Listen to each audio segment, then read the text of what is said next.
happy people make good wines, you know, and happy animals, same thing. So we grow Pinot Noir and Pinot Gris. I would say in the peak of the season, between the hens, the geese, and the sheep, we're looking at about 120 to 150 animals total working for us in the vineyard.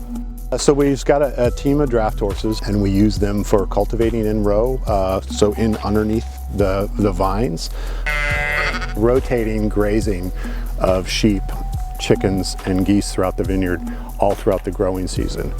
So the sheep are actually trained to not eat the grapevines. So pound for pound, nothing grazes like a goose. Their droppings are very, you know, they break down very quickly and contribute very quickly. So the geese and the sheep will be moving through together, and then the chickens come through right behind, and they'll pick out parasite eggs and insects that are trying to lay eggs in the manure.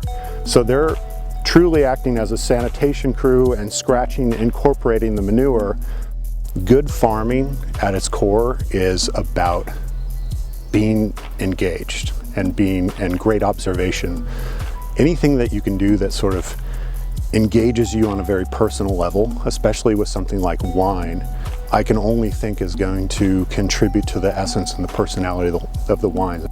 It's not so much that we set out trying to create a new viticultural system or anything like that. Really, we were just trying to put together a life that we enjoy.